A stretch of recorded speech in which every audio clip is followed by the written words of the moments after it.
Hey everyone, welcome back to ReThink Reviews on the TYT Network, where we're talking about the original 1936 anti-pot propaganda film Reefer Madness. We have a terrific guest. His name is Russ Belville. He's the host of the NORML show live, producer of the NORML Network, and NORML's National Outreach Coordinator. If you don't know what NORML is, it's the National Organization for the Reform of Marijuana Laws. They're out there fighting for all you who enjoy bud. So anyway, Russ, how are you doing out there?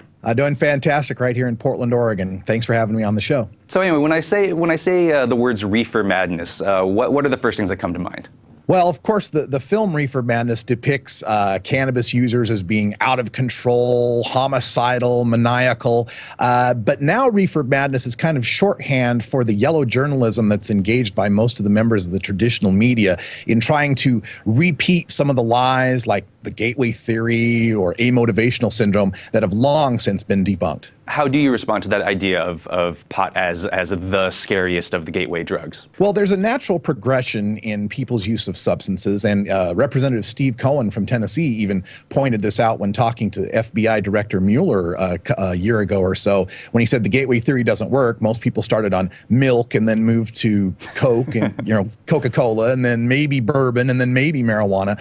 It's as illogical as saying that if you buy a tricycle as a kid, you're likely to grow up to be a Hell's Angel. Sure, most of the Hell's Angels probably rode tricycles and bicycles as kids, but there's no correlation there. There's no causation between trying marijuana and trying other hard drugs. In fact, for every one cocaine user, there's 108 regular marijuana users out there. So it's not a very good gateway. And over the past few years, how has marijuana fared under an Obama administration? Well, a lot of this had some reason to at least have some hope for some change when we had heard Mr. Obama's proclamation that he inhaled frequently, and that was the point. He'd also written in his books that he had tried marijuana and even cocaine as a youngster, even selling them to some of his friends. So we had hoped that through his experiences he would realize that indeed, you can try marijuana and still grow up to be president. Unfortunately, his track record has proven to be not as hopeful for any sort of change.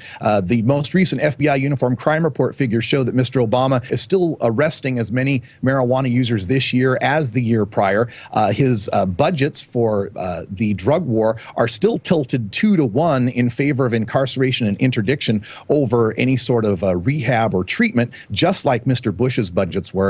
So when it comes to Mr. Obama, it's meet the new boss, same as the old boss. From what I heard, that NORML at one point was looking for marijuana to be legalized, purely for recreational use, and then that didn't really work, and then it went to sort of the medical marijuana argument. And believe me, I'm all for all-out legalization of marijuana. I'm wondering whether the idea of medicinal marijuana is, I guess maybe you'd say, a Trojan horse. Is it like a backdoor into total legalization? I mean, it reminded me a little bit of sort of like the evolution intelligent design debate, where it's like a slight tweak on it, but that might be a bit more palatable to more people. Medical marijuana is marijuana legalization, just for a smaller group.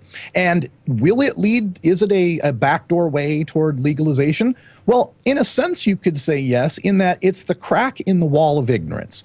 Before medical marijuana, we had a situation where everybody believed, or most people believed, that any use of marijuana under any circumstances was deadly dangerous, a dirty habit, a terrible crime that must be prevented at all cost. Once we have medical marijuana, people start to see, wait a minute, Granny getting her glaucoma medicine, that's not so much of a crime. My friend dealing with his HIV/AIDS or his cancer using a non-toxic therapeutic herb, that doesn't seem to be much of a crime. And I think that naturally leads people who are observing this, at least if they're dispassionate about the issue, to realize all these things we've been told about marijuana being so deadly and dangerous and dirty aren't true. And in that way, I believe medical marijuana does lead toward legalization, because people start to realize, well, heck, if it's okay for sick people, why can't healthy people use it? And we have actually a question from one of our viewers. His name is Fifth Floor Tom. Hello, Fifth Floor Tom on Twitter. And he asked, has NORML considered forming a coalition with the VFW, Amnesty International, Red Cross, or similar organizations? Oh, absolutely. We try to engage as many other mainstream organizations in a whole bunch of different policy issues as possible when it comes to the marijuana issue. There's a lot of places where marijuana prohibition affects other people's issues that maybe they don't think about. For example, let's take a look at the National Rifle Association. They support Americans' Second Amendment rights to bear arms. However, people convicted of marijuana growing are drug felons, and they lose their Second Amendment rights. Here in the state of Oregon, we have a couple of sheriffs that are taking a case to the Supreme Court to be able to take away the concealed weapons permits from lawfully registered medical marijuana patients because of the federal prohibition against drug addicts being able to have firearms licenses. But yet, we can't get PETA, we can't get NRA, or any of these organizations that your reader points out to us to help join us in these coalitions because it's marijuana, because it's drugs, and they don't want to promote drug use. We're not here about promoting drug use. We're here about ending these illogical, dangerous, and counterproductive and futile prohibition laws that are incarcerating people like me who merely choose to use marijuana instead of martinis or Marlboros. You'll see commercials, live the high life, times are better with a bud, the Coors Light commercials with the smiling, happy people at the bars. Look, I played in bars as a musician for 15 years. I can tell you that is not the reality of bars or alcohol drinking by any means. And it's not that we're anti-alcohol or that people shouldn't be able to use alcohol. In fact, we've shown that most people use alcohol responsibly and don't cause a large degree of problems. We just ask for the same respect that beer drinkers get. What do you think are some of the main ways that the media is failing American citizens in the discussion about marijuana? Look at the Motion Picture Association of America. They have ratings for films, right? G, PG, PG-13, R, and so on. There was a film that came out recently with Meryl Streep and Steve Martin and Alec Baldwin called It's Complicated.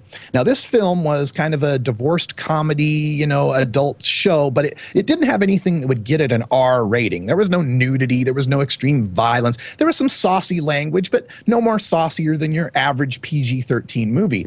However, that movie was forced to have to upgrade its rating from a PG-13 to an R because there was a scene where Meryl Streep and Steve Martin smoked a joint together and there were no repercussions for their characters. Think of how many sitcoms that go on between 8 and 9 where the main setting is a bar. Like How I Met Your Mother, like if they're not in an apartment, they're in the bar all the time. Cheers, whole movie, whole show for years set around a bar, and never going into the consequences of the alcoholism of these people who seem to spend every hour that they're not at work and not sleeping in a bar.